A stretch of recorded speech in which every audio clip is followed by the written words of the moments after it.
Hi everyone, my name is Mahaley and I am a youth leader at the Everett Haitian Community Center. Today I am with Valeria and we are here to talk to you about sports betting.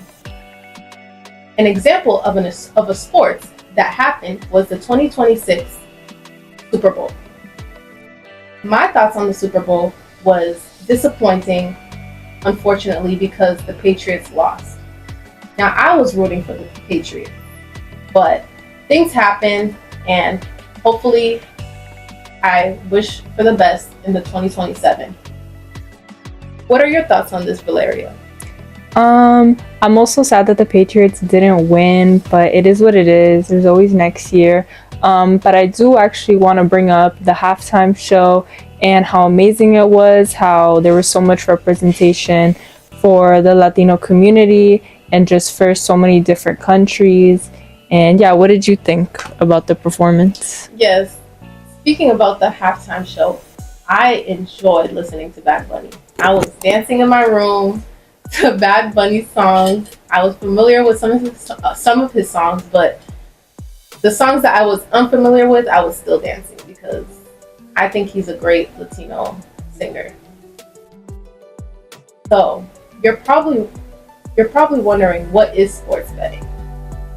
Well, sports betting is when fans are able to put their sports knowledge into different teams for profit. We saw this with the 2026 Super Bowl. Yeah. What are your thoughts on this? So, my thoughts on just sports betting in general. I know that it's very popular, especially nowadays, and I know with the World Cup coming up, it's a very big thing.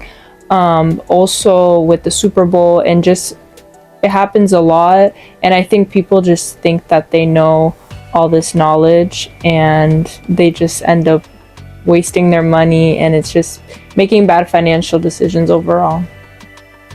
Yeah. I think that for me, I was able to experience people I know with sports betting, putting their money into the Super Bowl. Now, for me, honestly, I would not put money in no type of betting at all because I'm a person that just loves to save my money and I don't want to risk it. So I think that the more betting there is, the more money that is being lost. Mm-hmm. And I'm just not confident in losing my money. So I think that sports betting can become a big problem. Now, it can be a big problem because of future finances, like bills, like car insurance, housing. People can lose all these things. Now, what are other examples of this, of how sports betting can be affected?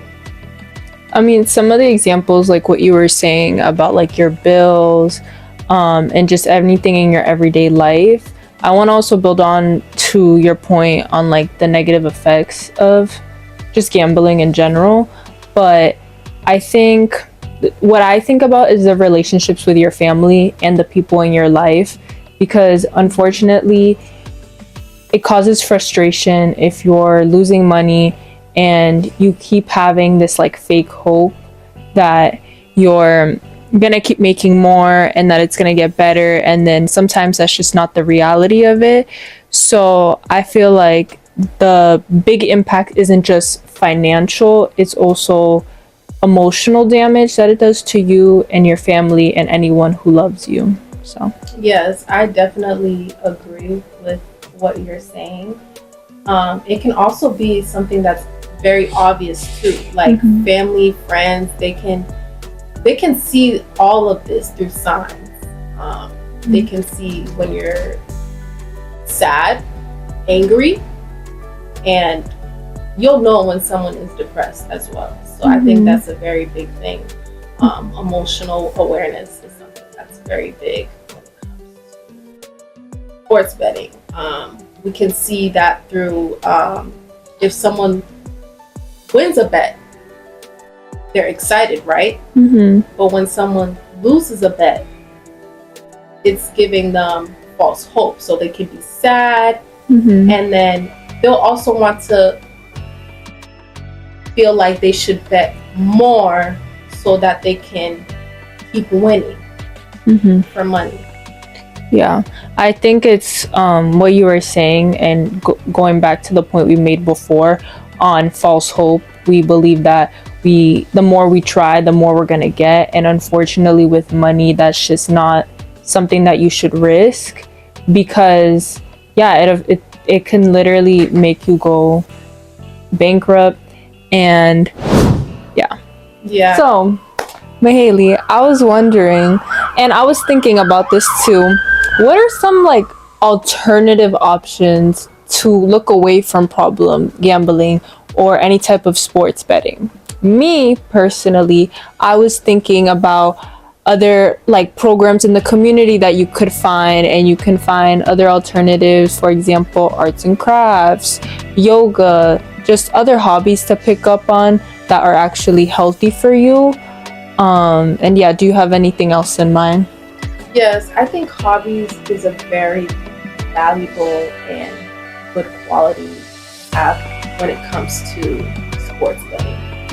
Just because it's a distraction from sports betting.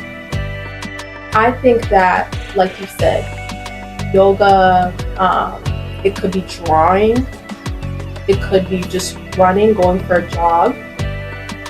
I think those are things that can really distance you from sports betting. Mm-hmm. And speaking of arts, yes, our organization, the Everett Haitian Community Center, has a U-Lead program where youths are involved in trivia activities, going to the field trip, like the museum, and so on and so forth.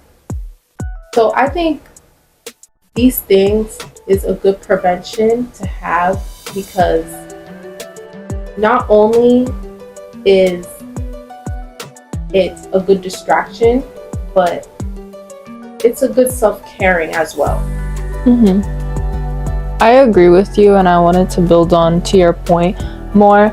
I think that especially for young kids who are easily influenced or very tempted, it's important to have those alternatives and those other activities available to them, because then they won't look in that direction, or they won't look in the wrong way if they have so many other options in front of them.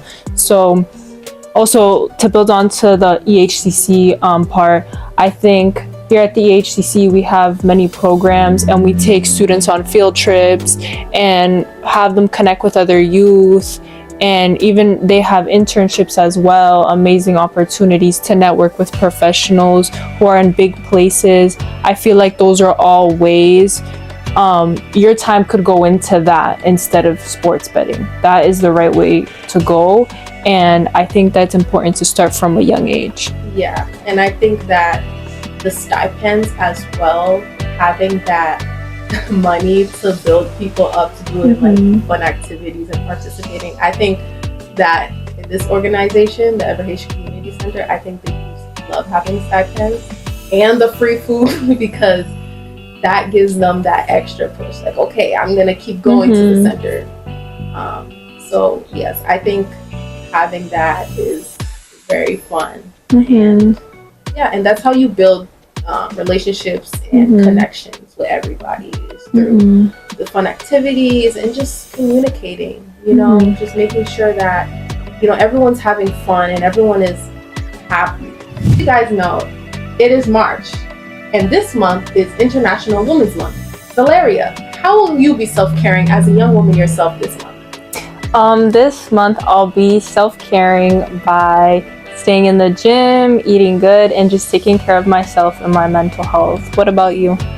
Yes, for me, I just will be reading books more and going to my favorite coffee shop and just drinking coffee and making sure I'm resting as well, because I will be taking care of my mental health. And also, we cannot forget Happy International Women's Month to Dr. and Reverend Milan Desrosiers. Yes. She's the best. Yes. And for our young women out there, happy International Women's Month to you as well. Stay warm, and we'll see you soon. Bye. Thank you.